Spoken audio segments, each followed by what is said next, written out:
m'as sauvé, tes blessures m'ont affranchi, tu me donnes une nouvelle vie, oui sauvé, tu m'as sauvé, tes blessures m'ont affranchi, tu me donnes une nouvelle vie, oui sauvé, tu m'as sauvé. Shalom bien-aimés dans le Seigneur, que Dieu vous bénisse. J'arbore ce sourire parce que je suis très heureux à nouveau de vous retrouver dans le cadre de nos rencontres, séances d'études approfondies de la parole de Dieu. Bienvenue à chacun, bienvenue à chacune et soyez certains que votre fidélité à ces séances est un encouragement pour nous, en tout cas pour moi personnellement et pour toute l'équipe, n'est-ce pas, qui travaille à rendre possible ces rencontres hebdomadaires. Soyez bénis. Alors, je voudrais que nous puissions prier ensemble, que nous puissions recommander ce moment au Seigneur, demander que le Saint-Esprit nous enseigne, que le Saint-Esprit nous enseigne. Seigneur, notre Dieu et notre Père, c'est une occasion encore que tu nous accordes, c'est une grâce que tu nous fais et nous apprécions ces choses de ta part. Je voudrais, ô Dieu, te recommander nos cœurs, le cœur de tout un chacun de nous, le cœur, Seigneur mon Dieu, de tous ceux qui sont là connectés en ce moment, de ceux qui vont nous prendre en cours et de ceux qui vont suivre cet enseignement en différé. Je prie afin que Dieu, le cœur de chacun te soit entièrement soumis, que le cœur de chacun soit transformé, Seigneur, disposé pour recevoir ta parole comme il se doit, comme tu le désires. Seigneur, je prie aussi que cette parole vienne à nous avec puissance, avec autorité, avec grâce, et que les changements que tu espères voir dans la vie de chacun de nous, dans notre relation avec toi, que ces changements deviennent possibles par la puissance de ta parole sous l'action du Saint-Esprit. Je bénis donc ce moment, Seigneur, je bénis nos entendements, je bénis ta parole dans le nom de Jésus-Christ. Amen. Soyez bénis, chers frères et sœurs dans le Seigneur. Alors, nous continuons avec l'âge de l'Église, l'âge de Philadelphie, l'âge représenté par l'Église de Philadelphie. Et sachez que le thème central autour duquel s'articulent toutes les études que nous avons faites à travers les 7 lettres, ou toutes les études que nous sommes en train de faire à travers les 7 lettres adressées aux 7 églises d'Asie. Donc, ce thème central, c'est l'histoire prophétique de l'église de Jésus-Christ, de sa fondation à son enlèvement. Et le but, c'est de pouvoir nous permettre d'avoir un aperçu, un très bon aperçu sur l'agenda de Dieu. Et comprendre les choses qui sont passées, les choses qui se déroulent maintenant et ce qui va arriver dans peu de temps. Donc, c'est dans cette optique-là que nous avons inscrit toute cette démarche, toutes ces séances, du moins d'études de la parole de Dieu. Nous avons commencé avec l'église d'Éphèse, après Smyrne. À la suite de Smyrne, nous avons étudié l'église de Pergame, la lettre adressée à l'église de Pergame. Après Pergame, c'est le tour de Thyatire. Après Thyatire, Sardes. Et depuis quelques semaines, nous sommes en train d'examiner, d'analyser, de sonder la lettre adressée à l'église de Philadelphie. Si vous vous rappelez, le mercredi passé, je me suis attardé sur les éloges adressés, l'éloge adressé à l'église de Philadelphie. Et le dernier point que j'ai développé parle de la promesse que le Seigneur a faite à l'église de Philadelphie en Apocalypse chapitre 3 et au verset 7. Je rappelle la promesse et puis nous allons lire toute la lettre adressée au Seigneur, histoire de nous rafraîchir un peu la mémoire. Mais la promesse sur laquelle je m'étais arrêté le mercredi passé, c'est j'ai mis devant toi une porte ouverte que personne ne peut fermer. Tout à l'heure, je commencerai par là. J'en avais dit beaucoup de choses, mais je reviendrai juste pour apporter quelques détails, quelques précisions, tout cela pour notre édification, pour notre édification. Cela dit, je voudrais que, pour rafraîchir notre mémoire, je voudrais que nous puissions relire, n'est-ce pas, la lettre adressée à l'église de Philadelphie. Cette lettre se situe au chapitre 3 du livre de l'Apocalypse et à partir du verset 7. Donc, je voudrais vous en proposer la lecture. Écrit à l'ange de l'église de Philadelphie. Voici ce que dit le Saint, le véritable, celui qui a la clé de David, celui qui ouvre et personne ne fermera, celui qui ferme et personne n'ouvrira. Je connais tes œuvres. Voici, parce que tu as peu de puissance et que tu as gardé ma parole et que tu n'as pas renié mon nom, j'ai mis devant toi une porte ouverte que personne ne peut fermer. Voici, je te donne de ceux qui sont, donc voici, je te donne de ceux qui sont de la synagogue, de ceux de la synagogue de Satan, qui se disent juifs et qui ne le sont pas, mais qui mentent. Voici, je les ferai venir se prosterner à tes pieds et connaître que je t'ai aimé. Parce que tu as gardé la parole de la persévérance en moi, je te garderai aussi à l'heure de la tentation qui va venir sur le monde pour éprouver les habitants de la terre. Je viens bientôt. Retiens ce que tu as, afin que personne ne prenne ta couronne. Celui qui vaincra, je ferai de lui une colonne dans le temple de mon Dieu, et il n'en sortira plus. J'écrirai sur lui le nom de mon Dieu et le nom de la ville de mon Dieu, de la nouvelle Jérusalem, qui descend du ciel d'auprès de mon Dieu.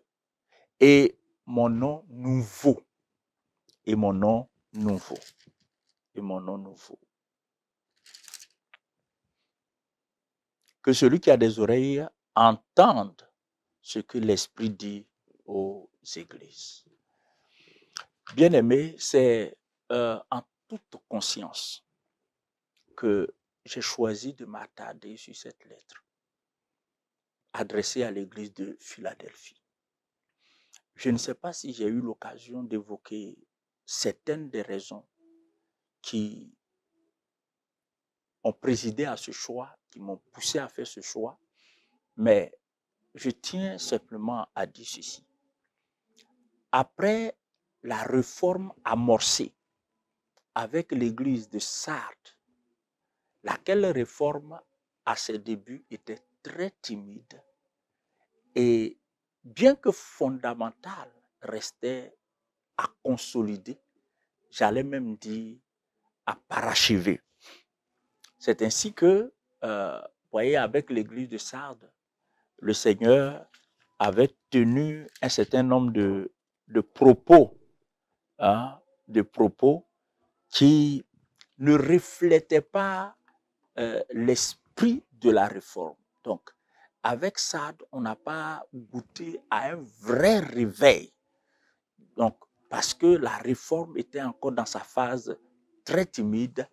Et ce que j'ai manqué de vous dire, c'est que quand la réforme avait commencé avec Martin Luther, avec les Zwingli et les Calvins, quand cette réforme avait commencé, comme on pouvait s'attendre à ça, l'Église catholique romaine, donc le catholicisme romain, le clergé catholique a engagé aussi une contre-réforme, histoire de d'étouffer. Tout ça, c'est historiquement prouvé, histoire d'étouffer la réforme qui avait commencé.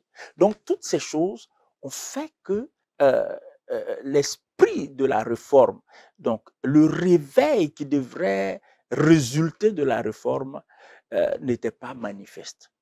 Mais avec l'église de Philadelphie, parce que les fidèles, vous voyez déjà, dans la lettre adressée à l'église de Sardes, le Seigneur parle des fidèles de ce reste de fidèles.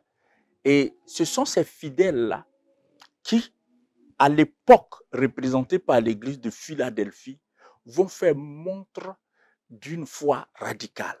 Ils vont s'attacher au Seigneur, ils vont s'attacher à la parole de Dieu. Ce sont des choses que nous avons eu à relever, Maintenant, le Seigneur, après avoir décliné les éloges, donc les louanges de l'église de Philadelphie, fait une promesse qui introduit la série des promesses que le Seigneur a faites à cette église. Qu'est-ce que cette promesse dit? Donc, en Apocalypse 3, et vers la fin du verset 8, je commence par le verset 8, il dit, « Je connais tes œuvres, parce que tu as peu de puissance, et que tu as gardé ma parole. » Tout ça là, c'est des louanges. Et que tu as gardé ma parole, et que tu n'as pas renié mon nom. J'ai mis devant toi une porte ouverte, que personne ne peut fermer. Il y a eu beaucoup de polémiques autour de cette promesse, en rapport avec la porte ouverte. Beaucoup de suggestions ont été faites. Mais quand on considère le développement de l'histoire de l'Église et qu'on essaie d'étudier l'âge représenté par l'Église de Philadelphie dans le puzzle de l'histoire de l'Église, on n'a pas à polémiquer en fait. On n'a pas à extrapoler, à aller à gauche, à droite par rapport à ce que la promesse, le sens de la promesse, par rapport à ce que la promesse veut vraiment dire, par rapport à la pensée du Seigneur à travers cette promesse.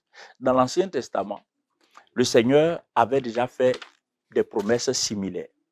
Et comme j'ai l'habitude de le dire, un seul texte biblique ne doit pas être étudié isolément, parce que la Bible, c'est un tout. Et quand on est confronté à interpréter un verset biblique, il faut réaliser que ce verset-là n'est pas tombé seul du ciel. Donc ce verset est lié à un ensemble. Et par conséquent, il y a des éléments dans la Bible qui peuvent aider à éclairer, n'est-ce pas, le sens du verset. Et dans le cas d'espèce, le Seigneur dit à l'église de Philadelphie, j'ai mis devant toi une porte ouverte que personne ne peut fermer. Et le but, c'est de comprendre de quoi le Seigneur voulait parler. Alors, en allant ailleurs dans la Bible, notamment dans l'Ancien Testament, et puis après on reviendra dans le Nouveau Testament. Donc, en Ésaïe chapitre 45, à partir du verset 1, donc Ésaïe 45, verset 1 et 2, le Seigneur, l'Éternel Dieu, parle à Cyrus. Voici ce qui est écrit. Ainsi parle l'Éternel à son oint, à Cyrus, qu'il tient par la main, pour terrasser les nations devant lui, et pour relâcher la ceinture des rois, pour lui ouvrir les portes, afin qu'elles ne soient plus fermées. Donc nous sommes pratiquement dans le même registre, dans les mêmes formulations d'intention divine. Donc Dieu dit, il ouvre, n'est-ce pas, pour ouvrir devant lui, devant Cyrus, des portes, afin qu'elles ne soient pas fermées. Il dit, je marcherai devant toi, j'aplanirai les chemins montueux, je romprai les portes d'airain et je briserai les verrous de fer. Alors, quel est le contenu de cette promesse que Dieu fait à Cyrus? En fait, au moment où le prophète Ésaïe recevait ces messages, Cyrus n'était pas encore connu comme empereur. C'était l'empire babylonien qui était, n'est-ce pas, l'empire qui dominait le monde. Mais prophétiquement, Dieu décline l'avenir à travers le prophète Ésaïe et fait une promesse au roi Cyrus. Et il lui dit, il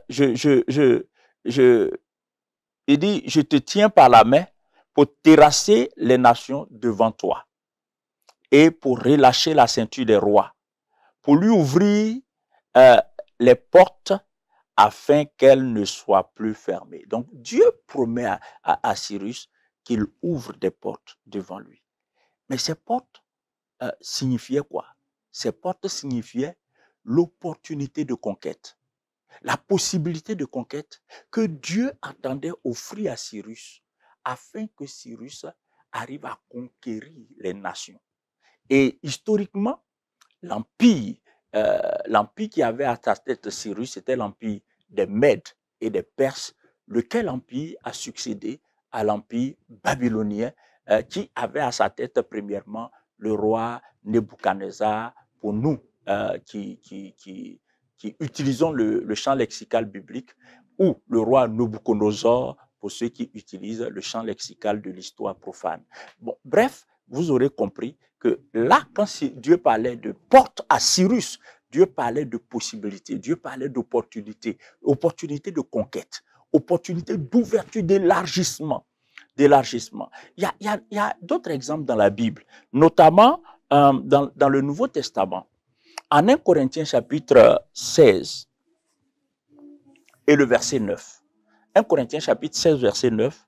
Voici ce que Paul dit.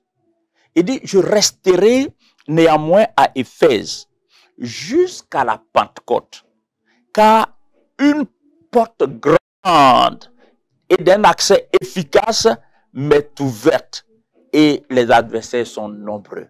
Donc, vous voyez, Paul parle de son séjour, de son voyage à Éphèse. Et il dit, je vais rester à Éphèse parce qu'à Éphèse, Dieu a ouvert une porte grande.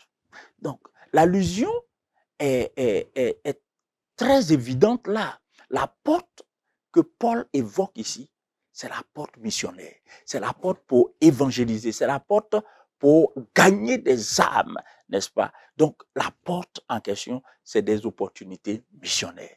Et il le dit aussi ailleurs, en 2 Corinthiens chapitre 2 et le verset 12, il dit, au reste, lorsque je fus arrivé à Troas pour l'évangile de Christ, quoique le Seigneur m'y ouvert une porte. M'y ouvert une porte. Vous voyez là, donc ici, porte parle de possibilités missionnaires. Donc nous restons dans le même registre lexical, nous restons dans la même rhétorique si nous voulons comprendre ce que le Seigneur avait à l'esprit quand il disait à l'église de Philadelphie, j'ai mis devant toi une porte que personne, une porte ouverte, autant pour moi, que personne ne pourra fermer. Je voudrais me référer à un dernier exemple dans le Nouveau Testament. Il est toujours de Paul. En Colossiens chapitre 4 et au verset 3, l'apôtre Paul dit ceci. Priez en même temps pour nous, afin que Dieu nous ouvre une porte pour la parole, en sorte que je puisse annoncer le mystère de Christ, pour lequel je suis dans les chaînes, et le faire connaître comme je dois en parler. Donc, il m'apparaît, pour moi, en tout cas, évident, complètement évident, que la porte dont le Seigneur parle en Apocalypse évoque des possibilités ou des opportunités missionnaires. Cela dit donc, il faut remonter un peu au-dessus de cette promesse dans le chapitre 3 au verset 8. Il faut remonter un peu. Avant ça, le Seigneur se présente à l'église de Philadelphie, il dit, je suis le Saint, le véritable, celui qui tient la clé de David. Et qui, quand il ouvre, personne ne peut fermer. Et quand il ferme, personne ne peut ouvrir. Donc, vous voyez, il y a une harmonie. En fait, le Seigneur a décidé d'ouvrir à l'ère représentée par l'église de Philadelphie. À cette époque de l'histoire de l'église, Dieu a décidé d'ouvrir les portes des nations. Et c'est exactement ce qui va se passer, mes amis. Et moi, j'en parle avec beaucoup de frissons, j'en parle avec beaucoup d'enthousiasme, parce que ça démontre une fois encore que la Bible est vraie. En fait, la Bible, il n'y a pas de désaccord fondamental entre l'histoire vraie, pas l'histoire racontée par les gens, mais l'histoire qui repose sur des faits historiques. Parce qu'il faut faire la différence entre l'histoire racontée et l'histoire qui est l'expression des faits ou la traduction des faits historiques. On sait que les faits souvent sont déformés pour servir des causes politiques. C'est pas de cette histoire tronquée là que je parle, mais l'histoire vraie n'est jamais en désaccord avec la parole de Dieu. C'est comme la vraie science. La vraie science n'est jamais en désaccord avec la parole de Dieu. Donc cela dit, je voudrais juste vous faire remarquer ceci. Dieu a dit, Jésus a dit à Jean, je mets devant l'église de Philadelphie une porte ouverte que personne ne peut fermer. Alors, souvenez-vous que la cité de Philadelphie, la ville de Philadelphie, avait une vocation.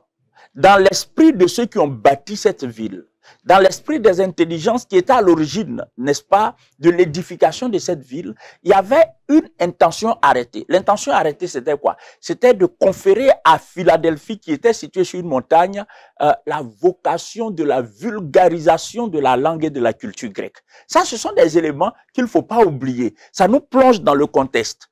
Donc, de ce point de vue, donc du point de vue culturel, socio-culturel, Philadelphie avait une vocation missionnaire. Pas une vocation missionnaire pour le royaume, mais une vocation missionnaire en faveur de la Grèce, de la langue grecque, de la culture grecque. Mais comme Dieu est Dieu et qu'il a toutes les cordes à son arc, il a toutes les possibilités, Dieu est capable de tout. Qu'est-ce que Dieu va faire? Dieu va donner.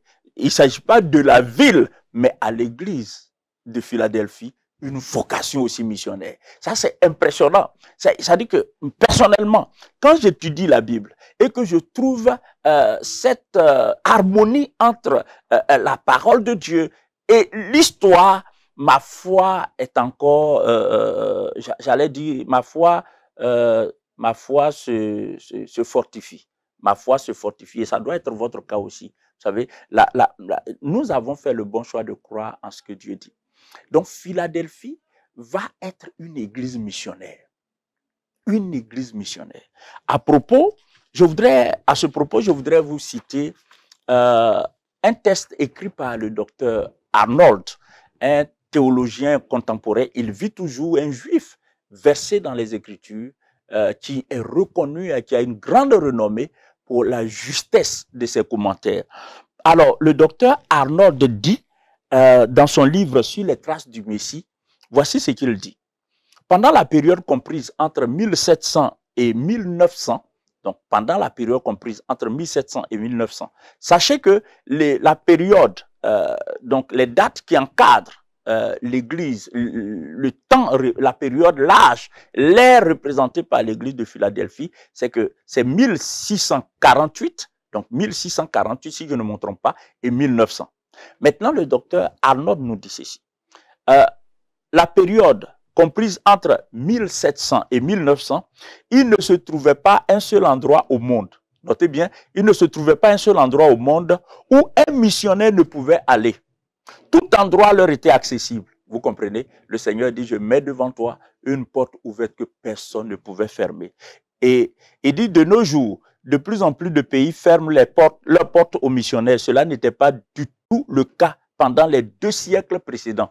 Donc, nous sommes à la période de l'histoire de l'Église représentée par l'Église de Philadelphie. Les missionnaires ne rencontraient aucun obstacle et ils ont bien su profiter de cette situation. C'est une Église qui avait peu de moyens, donc je sais que vous avez peu de puissance, dit le Seigneur à l'église de Philadelphie. Donc, c'est une église qui avait peu de moyens. Une minorité apportait le soutien financier nécessaire à ces missionnaires qui ont su l'utiliser pour accomplir de grandes choses. En effet, les véritables croisades, les véritables tournées d'évangélisation dans l'histoire de l'Église ont commencé avec l'Église de Philadelphie. C'est-à-dire commencé avec la période représentée par l'Église de Philadelphie. Donc nous sommes entre 1648 et plus précisément entre 1700 et 1900. Je suis un peu je regrette le fait que le temps imparti à nos études bibliques ne permette pas qu'on établisse toujours la correspondance entre ce que la Bible dit et l'histoire de façon générale et de façon particulière l'histoire de l'Église. Parce qu'au fond, quand on commence à établir toutes ces correspondances, on découvre le joyau que représente la parole de Dieu. On découvre aussi l'exactitude des prophéties bibliques. Et laquelle exactitude confirme que la parole de Dieu, c'est pas parole des hommes, quoi. C'est pas parole des hommes. Il y a juste 2 ou 3 jours, les météorologues nous disaient qu'il allait pleuvoir. Moi, j'étais sorti du bureau, j'étais allé quelque part, donc j'ai dû rentrer rapidement parce que le ciel s'était aussi assombri, mais ce jour-là, il n'est pas tombé une seule goutte de pluie sur Paris. En tout cas, pas en Île-de-France. Donc, ça veut dire quoi? Ça veut dire que les prévisions scientifiques peuvent se tromper. Mais tout ce que la Bible a dit va arriver. Parce que par le passé, tout ce que la Bible a dit est arrivé. Aussi longtemps que c'est Dieu qui dit, Dieu veille sur sa parole, mes amis. Dieu veille sur sa parole. Et la promesse que le Seigneur a faite à l'église de Philadelphie, c'est « Je mets devant toi une porte que personne ne peut fermer. » Ah, Dieu seul sait comment, à l'ère de Philadelphie, à la période représentée par Philadelphie, l'évangile est parti partout dans le monde entier. Partout dans le monde entier. En Europe, en Asie, en Afrique, en Océanie, partout dans le monde entier. Partout où il y a une église aujourd'hui, tout est parti de cette période-là. Tout est parti de cette période. De grandes croisades ont pu être organisées. Je vous ai cité par le passé, dans les études précédentes, des noms comme Wesley. Wesley, avant sa mort, figurez-vous, avant sa mort, il a fait plusieurs, il a fait plusieurs grandes réunions. Et Wesley a prêché jusqu'à 40 000, vous notez bien, 40 000 sermons avant sa mort. 40 000 sermons. Et son œuvre, vous voyez, ce qu'on appelle aujourd'hui l'église méthodiste, a commencé avec Wesley. Wesley, aujourd'hui encore, vous allez à Londres, vous verrez, si vous partez à Londres, vous verrez son domicile, son QG en fait, son QG. Et il est honoré comme l'un des personnages les plus importants de l'histoire des Britanniques. Et l'église méthodiste existe presque partout dans le monde. Et puis les baptistes également, les évangéliques, les puritains, les quakers. Vous voyez, tout cela, ça part, quand je parle de quakers, je ne parle pas de quakers, les producteurs de céréales, mais des quakers qui sont des puritains, des évangéliques, des gens très radicaux dans leur fidélité à Dieu, dans leur marche avec le Seigneur. Tout est parti de là. Je crois qu'à l'issue de toute cette étude, le Seigneur me permettra, avec l'appui de mon service de communication, donc de médias au service du royaume, de pouvoir rassembler toutes ces études en un pamphlet, en une brochure, pour que ça aide davantage. Et là encore, on aura l'occasion de mettre certains détails. Donc, voici la promesse que le Seigneur a faite, la première promesse sur la liste des promesses. La deuxième promesse que le Seigneur a faite à l'église de Philadelphie, nous trouvons cette promesse dans le verset, donc Apocalypse 3 et au verset 9. Dans le verset 9, le Seigneur dit ceci à l'église de Philadelphie. Voici, je te donne de ceux de la synagogue de Satan. Je te donne de ceux de la synagogue de Satan. C'est fort ça, de la synagogue de Satan. Aujourd'hui, quelqu'un prononce les mêmes termes en rapport avec les synagogues, il sera poursuivi.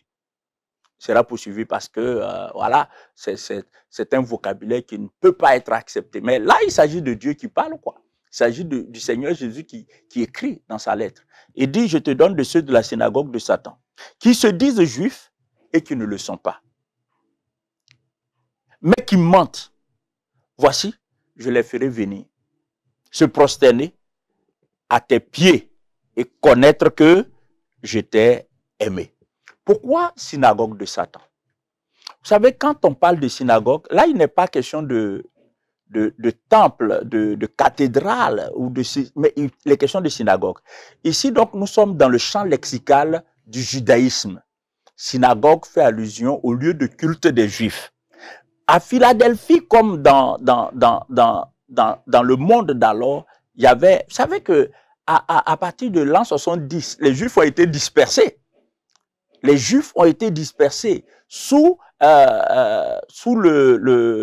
l'attaque menée par le siège mené par le général Titus, général romain, qui a conduit, n'est-ce pas, l'armée romaine contre Jérusalem et qui a assiégé Jérusalem, détruit Jérusalem. Il y avait une prophétie aussi qui parlait de ça. Jésus avait dit, il n'y aura pas pierre sur pierre qui restera ici, hein.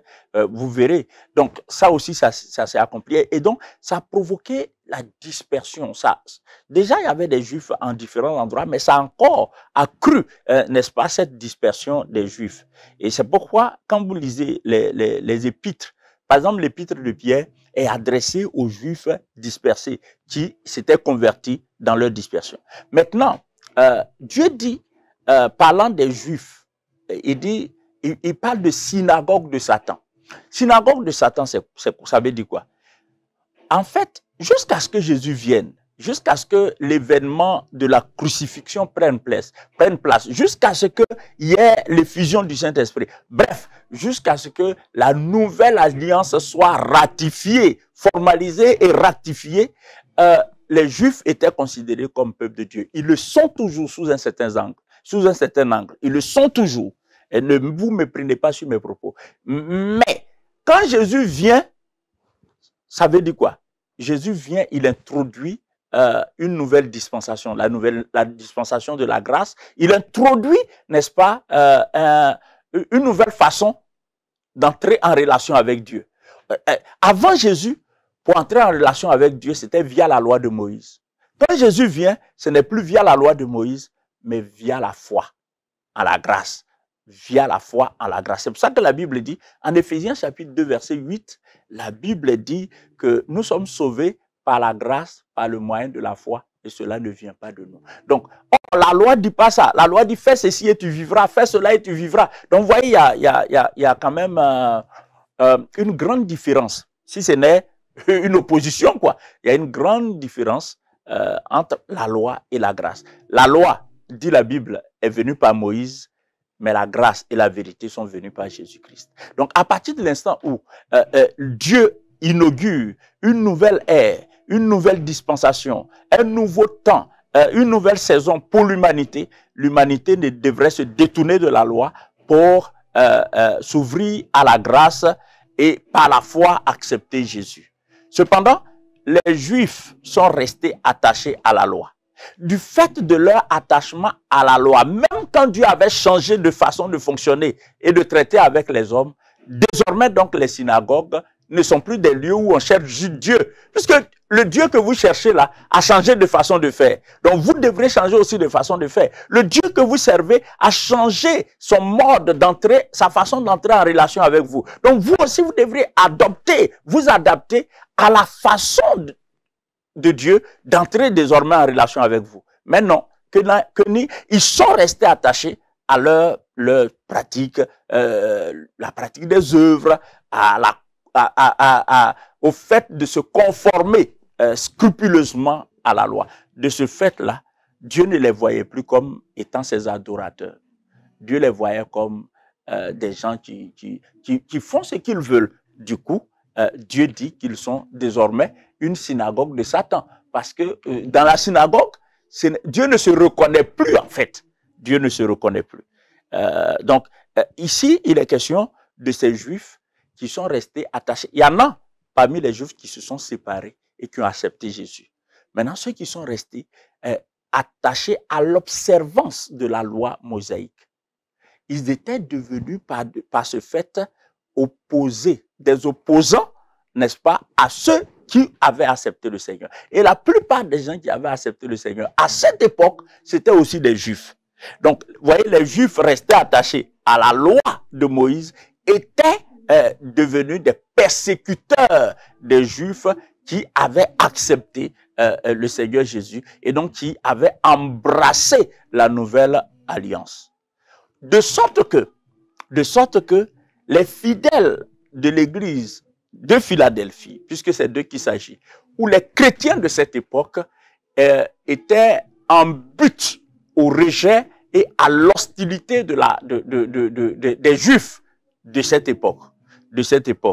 Et c'est pour cette raison le Seigneur les traite comme des ennemis de Dieu. Des ennemis de Dieu, par conséquent, il utilise la désignation de synagogue de Satan.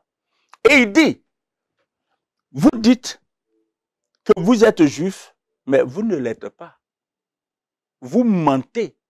Pourquoi? Parce que le vrai juif doit suivre Dieu, doit accepter le Seigneur dans l'esprit du Seigneur. C'est comme ça qu'il conçoit les choses. Dieu n'est pas dans les apparences en fait. Dieu n'est pas dans les formes. Dieu est dans la vie, dans la substance, dans la réalité. Dieu est essentiellement vie. Dieu n'est pas formaliste. Amen. Dieu n'est pas formaliste. Donc, ailleurs, Paul dit, le juif, ce n'est pas celui qui l'est à l'extérieur. Ouais. Ce n'est pas dans les formes. Mais le juif, finalement, pour Paul, c'est celui qui croit au Seigneur Jésus-Christ. Cela n'est pas une négation de l'État d'Israël ou de la nation d'Israël ou du peuple d'Israël en tant que peuple de Dieu. Ça, c'est une autre considération.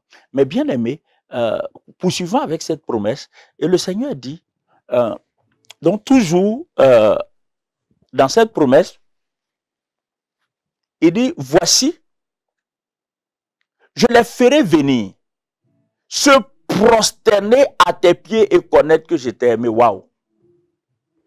Quel retournement de situation. Ceux qui vous ont persécuté hier, ceux qui vous ont rejeté hier, ceux qui vous ont condamné hier, parce que ne comprenant pas le choix que vous avez fait, Dieu dit à ses fidèles, tous ceux qui vous ont condamné, tous ceux qui vous ont rejeté, je vais les amener, ils vont se prosterner devant vous.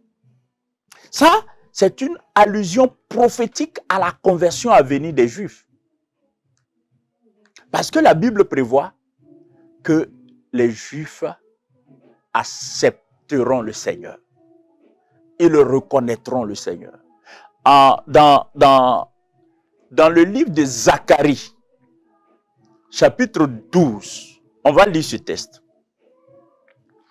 Donc Zacharie chapitre 12, le Seigneur est très clair là-dessus. Zacharie 12, à partir du verset 10, je lis. Oracle, parole de l'Éternel sur Israël, ainsi parle l'Éternel qui a étendu les cieux et fondé la terre, et qui a formé l'esprit de l'homme au-dedans de lui. Verset 2. Donc c'est à partir du verset 1. Désolé, pas verset 10. À partir du verset 1. Donc le verset 2 dit, voici je ferai de Jérusalem une coupe d'étourdissement pour tous les peuples d'alentour, et aussi pour Juda, et aussi pour Juda dans le siège de Jérusalem. En ce jour-là, je ferai de Jérusalem une pierre pesante pour tous les peuples. Tous ceux qui la soulèveront seront meurtris, et toutes les nations de la terre s'assembleront contre elle. Donc là, nous sommes dans le futur proche de l'histoire du peuple d'Israël. Très prochainement, vous voyez tout ce qui se met en place. Aujourd'hui, l'actualité, vous la connaissez, c'est le conflit entre Israël et la Palestine. Et c'est un conflit qui fait couler beaucoup de salive en ce moment et fait bouger les lignes, n'est-ce pas, de décision.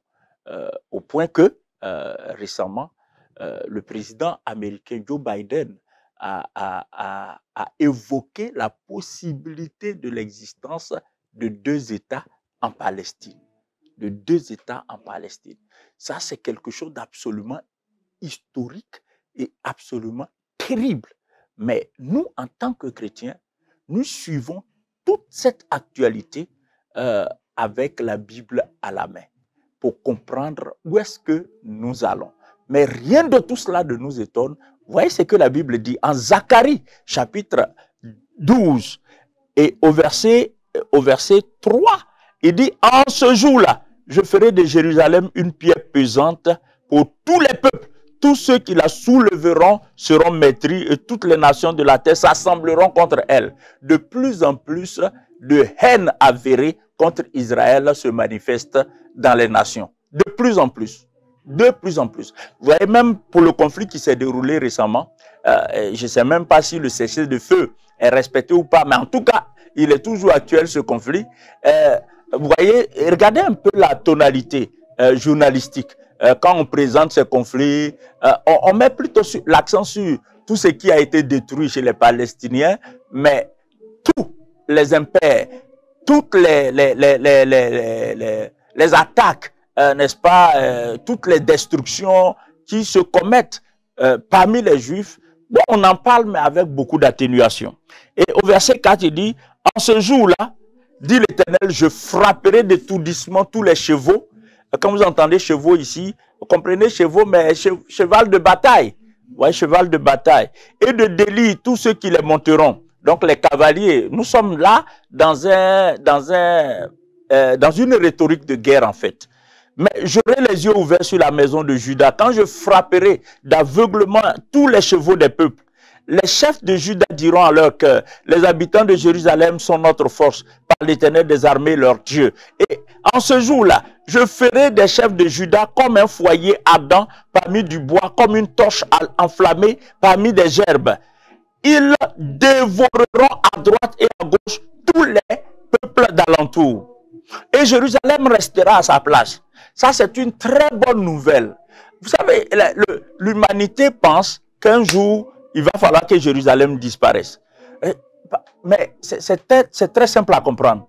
Est-ce que vous savez que le jour, le président Trump a décidé que désormais, en tout cas du point de vue des Américains, dont il était le premier représentant à cette époque, donc une époque très récente, Jérusalem était reconnue comme la capitale d'Israël. Ça a soulevé un tollé mondial. Un tollé mondial.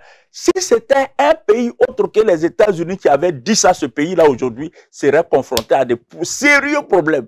Mais c'est l'Amérique. Ce sont les États-Unis et c'est le président états-unien, donc à la personne de Trump à cette époque, qui a fait cette déclaration. Mais pourquoi les gens sont si frileux? Pourquoi les gens sont si, j'allais dire, si hostiles qu'on reconnaisse que Jérusalem soit la capitale? Mais c'est simple à comprendre. Pourquoi les gens préfèrent Tel Aviv ou une autre ville à Jérusalem? C'est très simple. Tel Aviv n'est pas le siège du royaume de Dieu sur la terre. Mais Jérusalem, c'est la ville du grand roi. Jérusalem, c'est la ville du grand roi. C'est de là qu'est sorti Melchisédek. Vous vous souvenez, Melchisédek, nous sommes en Genèse chapitre 14. Melchisédek, Abraham rencontre Melchisédek. Et quand Abraham rencontre Melchisédek, Melchisédek est présenté comme le roi de Salem. Jérusalem, le roi de Salem. Donc, Jérusalem n'est pas une ville, c'est une ville éternelle. Et l'humanité ne peut pas concevoir ce statut pour Jérusalem. À d'autres occasions, je vous expliquerai la rivalité entre Jérusalem et Rome. La rivalité entre Jérusalem. Rome veut se substituer à Jérusalem. Vous voyez? Et ça, c'est bon, c'est la guerre entre Dieu et ce qui n'est pas de Dieu. Donc, bref, ici, nous avons une très très belle confirmation de la pérennité de Jérusalem. Les habitants de Jérusalem sont notre force par l'Éternel des armées, leur Dieu. En ce jour-là, je ferai des chefs de Juda comme un foyer ardent parmi du bois, comme une torche enflammée parmi des gerbes. Ils dévoreront à droite et à gauche tous les peuples d'alentour. Et Jérusalem restera à sa place. Restera à sa place, à Jérusalem. Jérusalem restera à sa place, à Jérusalem. Ça veut dire quoi? Ça veut dire que, quel que soit ce qui va se passer, frères, sœurs, bien-aimés, restons tranquilles. Jérusalem, là, restera Jérusalem. Jusqu'à ce que Dieu détruise la terre et Dieu détruise les cieux et fasse descendre la nouvelle Jérusalem. Vous voyez, c'est la ville intemporelle. C'est la ville qui ne passera plus jamais. C'est pas possible. Jérusalem a eu un passé, mais Jérusalem n'aura pas de fin. Jérusalem n'aura pas... C'est la ville du grand roi. C'est le siège de Dieu sur la terre. C'est le QG du royaume. C'est le reflet du trône de Dieu sur la terre. Ouais. Ce sont des choses que nous devrons comprendre. Donc, peu importe les remous qui s'y déroulent, restons sereins. Jérusalem reste Jérusalem. C'est pas l'armée juive qui présente, l'armée juive qui protège Jérusalem. C'est le nom de l'Éternel. C'est Dieu lui-même. Parce qu'il s'agit de sa ville. Il s'agit de sa ville. Et au verset 7, il est dit, l'Éternel sauvera d'abord les tentes de Juda, afin que la gloire de la maison de David, la gloire des habitants de Jérusalem ne s'élève pas au-dessus de Juda. Verset 8, en ce jour-là, l'Éternel protégera les habitants de Jérusalem. Et le faible parmi,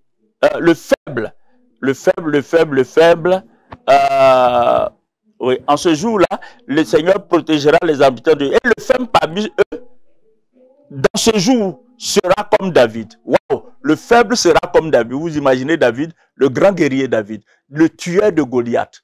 Et Dieu dit que le faible sera comme David. La maison de David sera comme Dieu, comme l'ange de l'Éternel devant eux. En ce jour-là, je m'efforcerai de détruire toutes les nations qui viendront contre Jérusalem. Vous voyez, c'est des engagements divins que personne ne peut changer. Verset 10, c'est le verset qui nous intéresse. Je comprends pourquoi j'ai mis 10 là-bas. Alors je répandrai sur la maison de David et sur les habitants de Jérusalem un esprit de grâce et de supplication. Ils tourneront les regards vers moi. Ça, c'est le Seigneur qui parle. Ils tourneront les regards vers moi. Donc ici, c'est une allusion prophétique à la conversion massive des Juifs. C'est pourquoi, plus tard, quand vous lirez le livre de l'Apocalypse, vous verrez 144 000 qui vont se convertir au Seigneur, suivi d'une multitude. Nous devrons nous attendre à la conversion massive des Juifs. Et c'est de ça que le Seigneur parle dans sa lettre adressée à l'église de Philadelphie. Il dit, je prendrai de ceux de la synagogue de Satan et ils vont venir se prosterner à tes pieds. Ça, c'est une façon pour Dieu de dire, ils vont reconnaître ton Dieu. Ils vont adhérer à ta foi. Ils vont se prosterner à tes pieds. Vous vous souvenez, ici, l'expression « ils vont se prosterner à tes pieds » doit nous ramener en Genèse. Les frères de Joseph qui viennent se prosterner aux pieds de Joseph. Nous avons là une belle image de ce qui va se passer. Fondamentalement, il ne doit pas avoir de dichotomie, d'opposition, de contradiction entre l'Église et Israël. Mais du fait des convictions qui ne convergent pas aujourd'hui, il y a comme une opposition. Est-ce que vous suivez? Il y a comme une opposition. Mais cette opposition va être effacée parce que Dieu n'aura pas deux peuples. Dieu aura un seul peuple autour du Seigneur. Et ce seul peuple sera formé des païens convertis et des juifs convertis, tous ayant le nom de Jésus-Christ. Donc, vous voyez, il s'agit là de la conversion des juifs.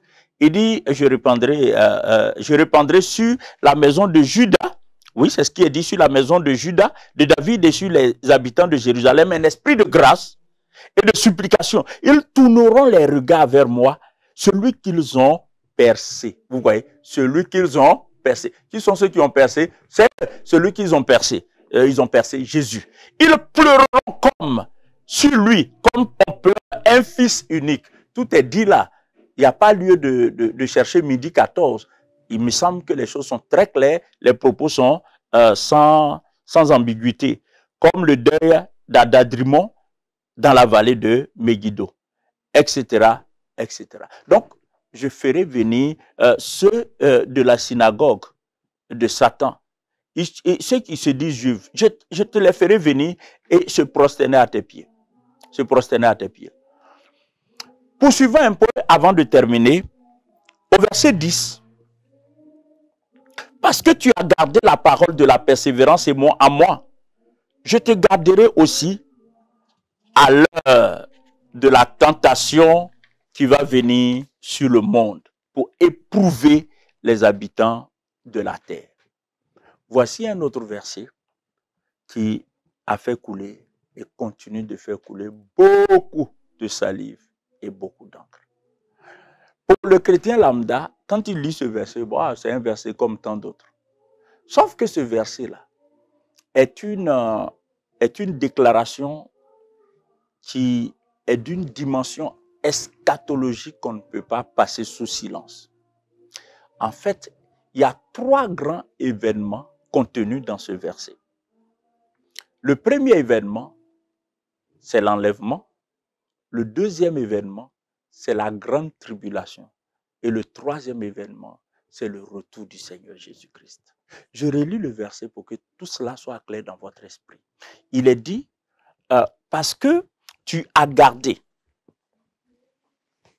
la parole de la persévérance en moi, je te garderai aussi à l'heure de la grande tentation qui va venir sur le monde entier pour éprouver les habitants de la terre. Ici donc, c'est une allusion pas du tout voilée, hein, pour ceux qui ont l'habitude, n'est-ce pas, de lire la parole de Dieu et surtout d'étudier la parole de Dieu sous l'angle prophétique. On comprend clairement que c'est une façon, la grande tentation, l'épreuve, la tentation de l'épreuve qui va venir sur le monde entier, c'est le grand jour, le jour de douleur, le jour de détresse, ce jour que la Bible appelle la grande tribulation. C'est la 70e semaine de Daniel. Ceux qui suivent les études bibliques avec moi, c'est une rhétorique qui ne vous est pas étrangère. Ça, ce sont des choses auxquelles vous êtes déjà habitués. Donc, maintenant, je disais que ce verset et le suivant, d'ailleurs, je me rectifie, et le suivant parle de 3 événements. Premièrement, l'enlèvement. Deuxièmement, la grande tribulation. Et troisièmement, le retour de Christ. Puisque au verset 11, la première partie du verset 11, donc la première proposition du verset 11 dit « Je viens bientôt ». Quand il dit « Je viens bientôt », il s'agit de son retour. Maintenant, j'évoquais le fait que ce verset, surtout le verset 10, a fait couler, continue de faire couler beaucoup d'encre et de salive. Pourquoi? Tout simplement à cause de la préposition « à ». Vous voyez, tel que, par exemple, là, tel que nous lisons ça dans Louis II, ça ne peut que prêter à confusion. Louis II dit, nous rend ce verset de la façon suivante. Voici, parce que tu as gardé la parole de la persévérance en moi, virgule, je te garderai aussi à l'heure de la tentation qui va venir sur le monde entier. Si on s'en tient à ça, à cette traduction-là, on arrive à la conclusion suivante. Dieu dit, je te garderai à l'heure. C'est-à-dire quoi? Je te garderai à l'heure. C'est-à-dire que l'Église va connaître la grande tribulation. Mais pendant la grande tribulation, Dieu promet de garder l'Église. Je ne sais pas si vous suivez. En français, quand il dit, je te garderai à l'heure de la grande tribulation, ça veut dire que l'Église va vivre la grande tribulation. Seulement, Dieu promet à l'Église de garder. Donc, comprenez que si l'Église doit passer par la grande tribulation, eh bien, ça change beaucoup de choses. Ça change beaucoup de choses. Cela veut dire quoi? Cela veut dire qu'il faut revoir la date à laquelle le Seigneur compte enlever l'Église. Puisque la grande tribulation est prévue pour durer 7 ans. Donc, à quel moment Dieu va enlever l'Église? À quel moment Jésus va revenir? Donc, non seulement ça change beaucoup de choses, mais ça va créer des confusions en termes sur le plan de l'interprétation de la parole de Dieu. Et c'est pas correct. C'est pas correct. J'ai fait des recherches pour vous. Parce que vous savez, sans être... je ne suis même pas théologien de renommée. Je suis juste un enseignant de la parole de Dieu. Mais je le fais avec beaucoup de passion et de plaisir. À ce titre, je ne veux pas vous proposer n'importe quoi. Et tout ce que je dis, je peux le démontrer. Et mes recherches m'ont conduit à considérer cette préposition « à ». En fait, la préposition « à », dans le grec, c'est « ek ». C'est ek. Et ek, en grec, veut dire, devrait être traduit par de, ou hors de, ou loin de. En fait, donc, quand la Bible dit, je te garderai aussi à l'heure, non, c'est plutôt, je te garderai de l'heure. De l'heure. Je vais vous lire à ce propos, ce qui est dit dans quelques versions de la Bible. des versions que vous pouvez vérifier après, s'il vous plaît. Je vais commencer par la version Darby, qui, en dehors de la version seconde, est la plus connue, la version Darby. Qu'est-ce qui est dit dans la version Darby? Donc, Apocalypse chapitre 3 et le verset 10 dans la version Darby. Le verset 10 dans la version Darby dit, chapitre 3 et le verset 10, dit ceci.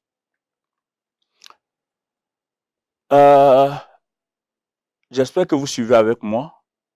Parce que tu as gardé la parole de ma patience, moi aussi je te garderai de l'heure. Là où Louis II dit à l'heure, Darby dit de l'heure. Vous comprenez qu'en français, à et de n'ont pas la même signification. Ce n'est pas le même sens. C'est deux prépositions, mais n'ayant pas le même sens, qui n'ont pas le même sens. Et ce sont des choses. Vous voyez, par exemple, j'ai l'habitude de vous dire, vous qui avez l'habitude de m'écouter, de vous dire que tout est important dans la Bible. Même les ponctuations sont importantes.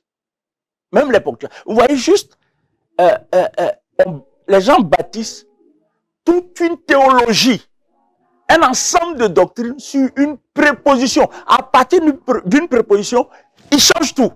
Parce qu'effectivement, si dans les versions originales, si dans toutes les versions de Bible qu'on a à notre possession, c'est le A qui est privilégié, alors nous sommes obligés de tout revoir. Fort heureusement, nous venons de lire Darby, et Darby dit de l'heure au lieu de à l'heure. Maintenant, il y a une autre version appelée la version Martin. La version Martin est une des versions fidèles en français. Parce que la version Martin, avec la version Osterval, sont des traductions de la version Olivetan. Et la version Olivetan, que plusieurs parmi vous ne connaissent pas, je vous montre là à l'écran la Bible d'Olivetan. Et la Bible d'Olivetan, vous voyez, ça date de 1535. J'ai le plaisir de vous informer que la Bible d'Olivetan, c'est la première version française de Bible au monde. Donc, c'est la Bible d'Olivetan, c'est la Bible la plus proche des versions d'origine hébreu et grec.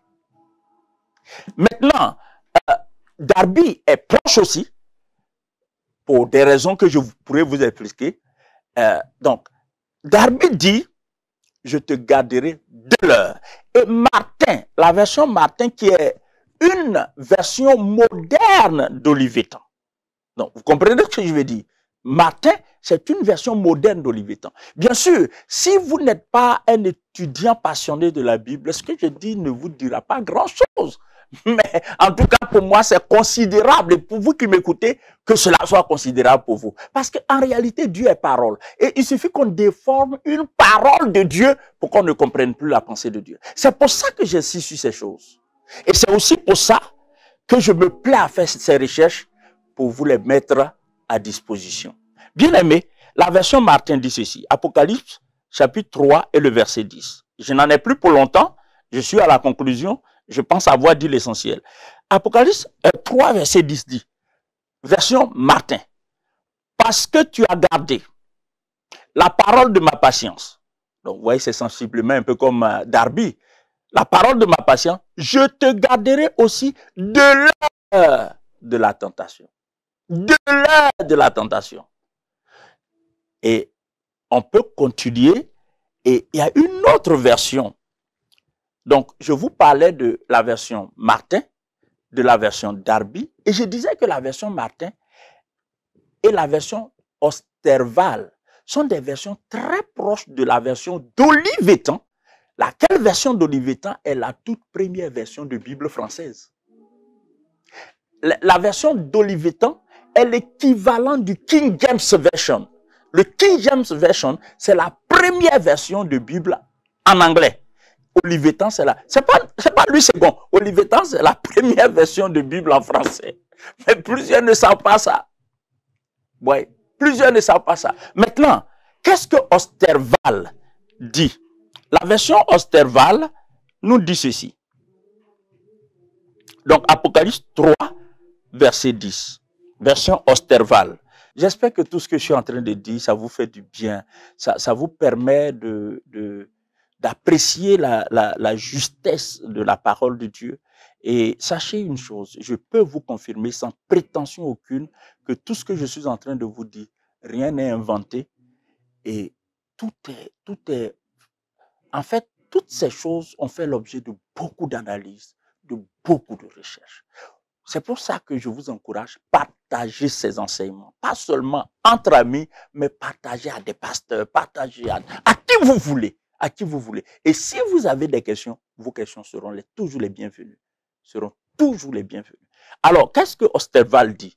La version Osterval dit, parce que tu as gardé la parole de ma patience, je te garderai aussi de l'heure de la tentation qui doit venir sur le monde pour éprouver les habitants de la terre. La dernière version, pas la dernière, il y a deux autres versions que je vais citer. La première de ces deux dernières versions, c'est la Bible annotée. La Bible annotée, c'est une version un peu ignorée de beaucoup de personnes, mais c'est une très bonne Bible d'étude. Ça s'appelle, vous ne pouvez pas trouver une Bible comme ça entière, Bible annotée. Vous allez trouver des compartiments, Bible annotée, Genèse, etc. Des compartiments qu'il faut rassembler en fait. Mais sous forme électronique, vous pouvez aussi trouver la Bible annotée. Vous notez ça, vous téléchargez, Bible annotée. Alors, qu'est-ce que la Bible annotée dit?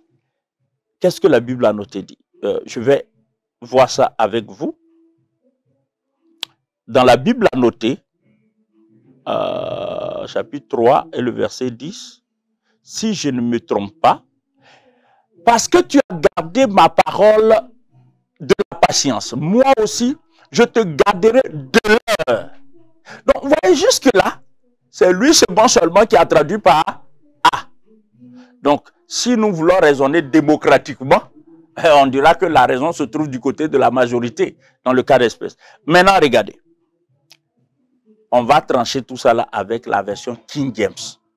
La version King James qui est reconnue pour être une version très proche des versions d'origine, à l'image de la version d'Olivetan. Qu'est-ce que la version King James dit? La version King James dit ceci. Vous m'excuserez pour ma prononciation en anglais. C'est le King James, donc c'est un anglais un peu ancien.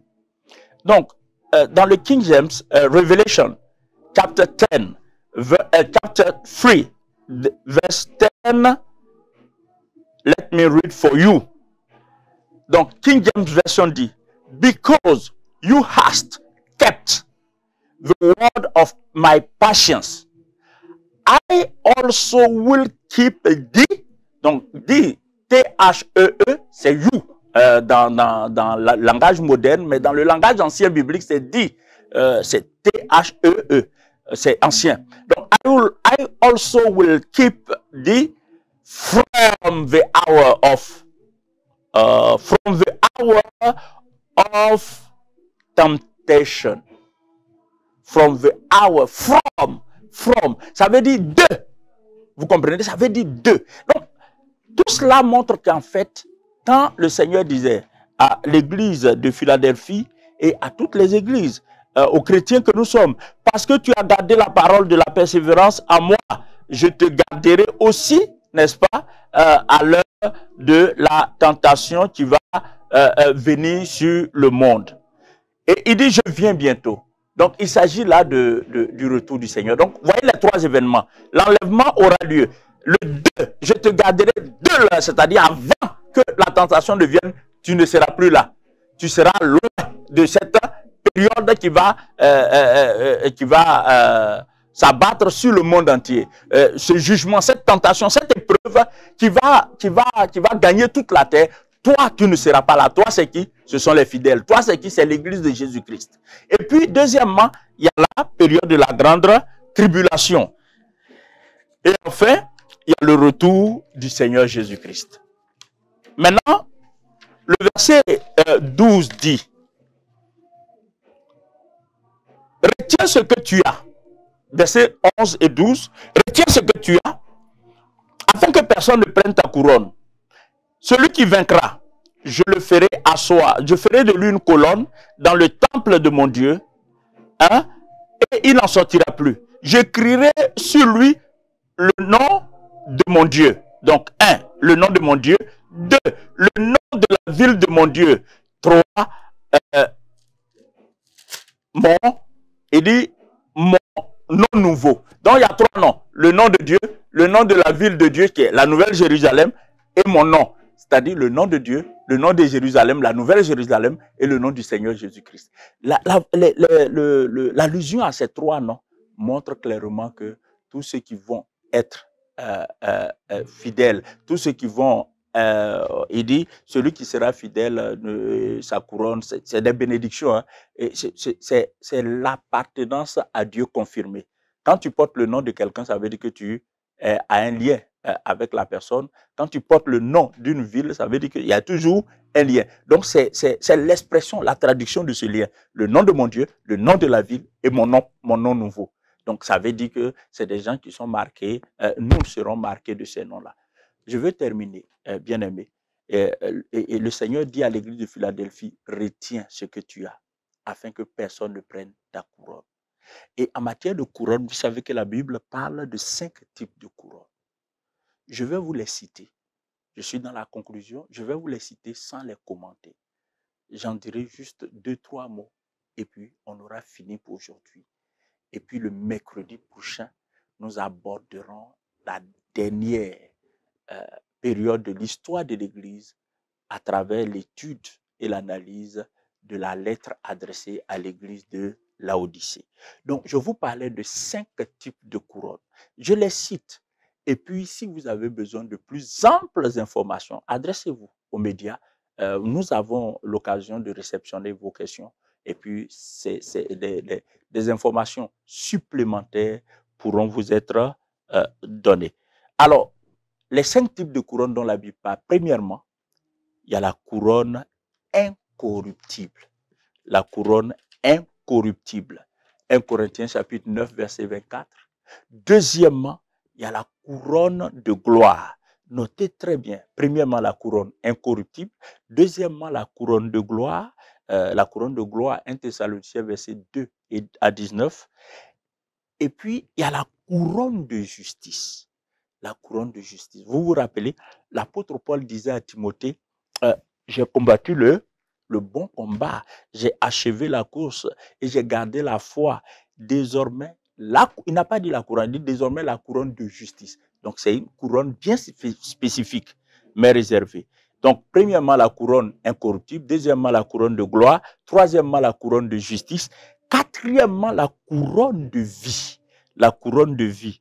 En Jacques chapitre 1, verset 12, la Bible dit « Heureux l'homme qui supporte patiemment la tentation, car après avoir été éprouvé, il recevra la couronne de vie que le Seigneur a promise à ceux qui l'aiment. » Donc, premièrement, la couronne incorruptible.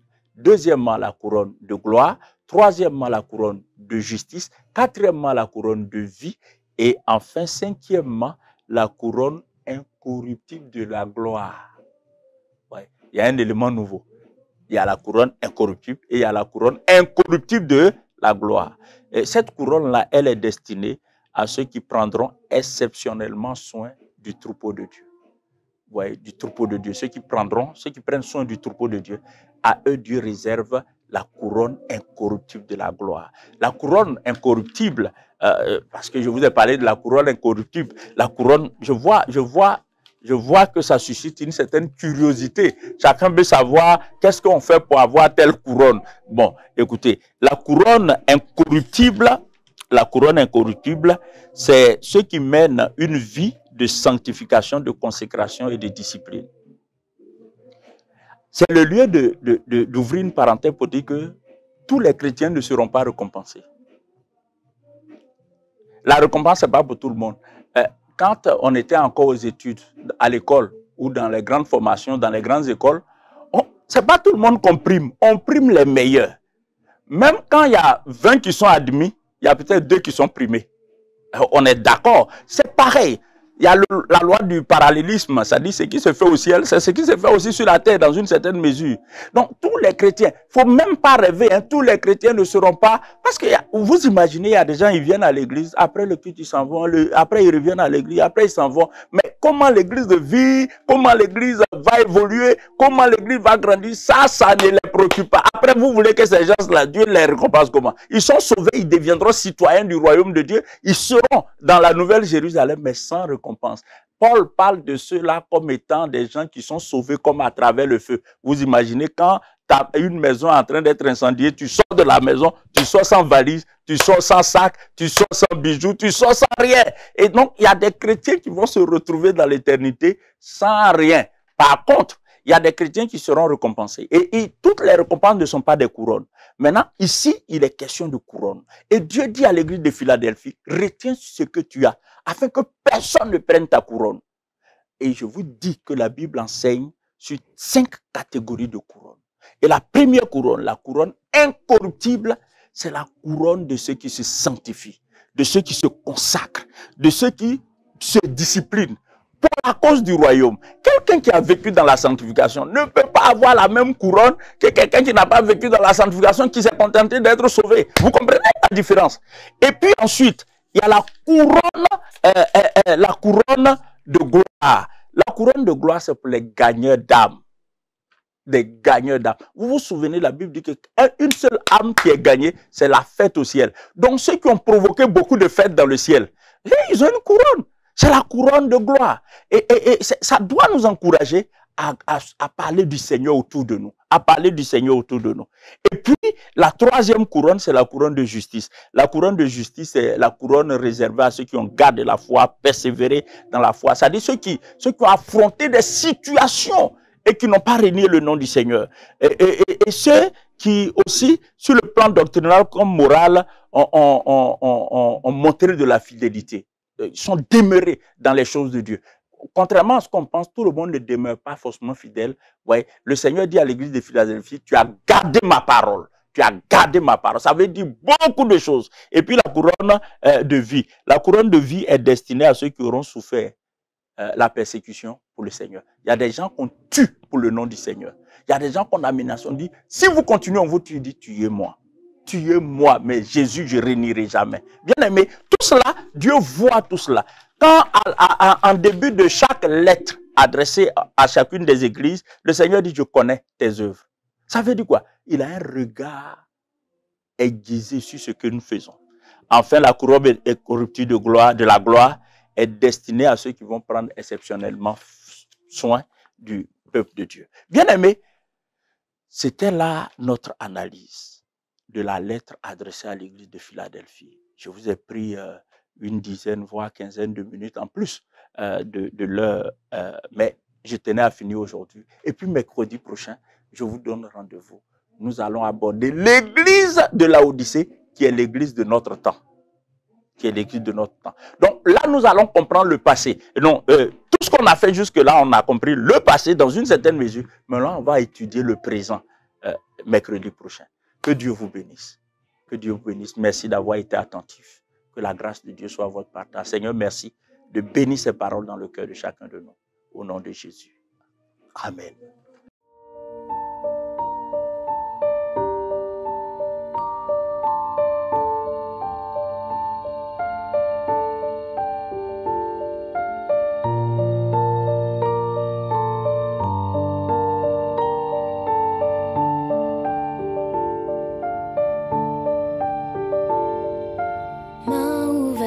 Cœur brisé, ton sang versé m'a lavé, oui sauvé, tu m'as sauvé. Tes blessures m'ont affranchi, tu me donnes une nouvelle vie, oui sauvé, tu m'as sauvé, oui j'ai trouvé ta grâce.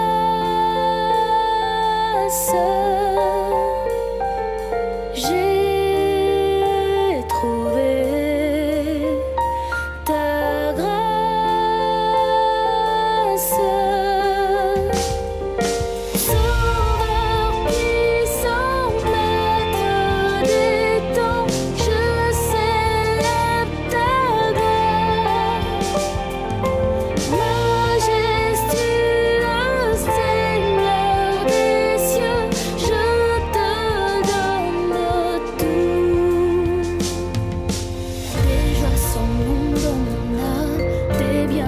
chaque jour t'acclame, oui, sauvé. Tu m'as sauvé. Ta bonté chante à ma vie, les louanges d'un Dieu béni, oui, sauvé. Tu m'as sauvé.